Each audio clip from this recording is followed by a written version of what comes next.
Hvordan har samarbejdet været med Monstrum? Det har været et rigtig spændende samarbejde.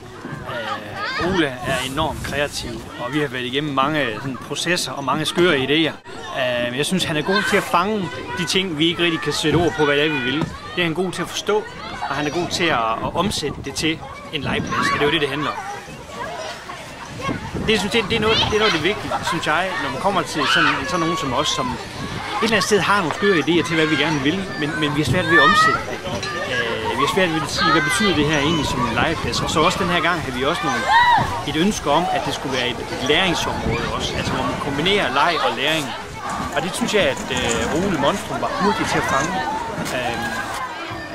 Og han kom med nogle spændende skitser, og vi var ikke i tvivl om, at han ramte let hver gang. Hvad er læringsaspektet i det her?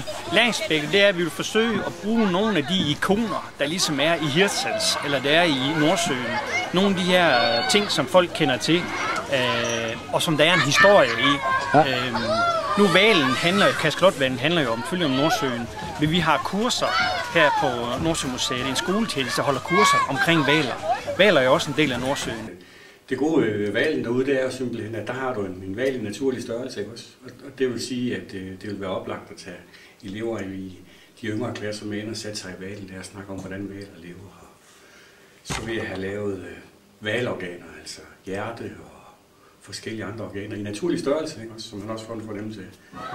Alt på hvalen. Så det gør jo den forskel, at det er jo, hvaler er jo svære at have med at gøre, forstået på den måde, at du siger til børn, at den er så lang, det siger ikke børn noget. Du kan så sige, at den er lige stor som en bus, ikke også? Men altså, børn kan svært ved at forestille sig en hval og så en bus, fordi ikke også? En bus det er en, der kører rundt på vejen, og hval det er jo en, der er i vandet, ikke også? Så vi kan tage ud og kigge på den, og vi kan gå ud og måle op, ikke også? Hvad er 15 meter? Det er så langt, ikke også? Hvor stor er hjertet på den? Jamen altså, det er så stort som en stor badebold, eller hvor stort det nu er. Altså, Nordsømuseet er jo et fyrtårn, ikke bare i Hirtshals, men også i Nordjylland. Det er en af de 3 største attraktioner, der er heroppe.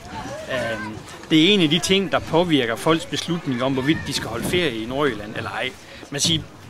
Man holder ikke ferie i Nordjylland, fordi man vil op og besøge Nordsømuseet. Men Nordsømuseet er en af de ting, der gør, at man beslutter, at man vil tage herop. Og derfor, det udvikling, der sker hernede på Nordsømuseet, er utrolig vigtigt for, kan man sige, den attraktionsværdi, som stedet har. Jamen, jeg har en rigtig god fornemmelse i maven. Altså, det var lige det, vi ville. Altså, hvis vi sådan i går kunne have siddet og ønsket omkring, hvordan ville det blive, når vi åbner den, så har vi fået indfri vores ønsker.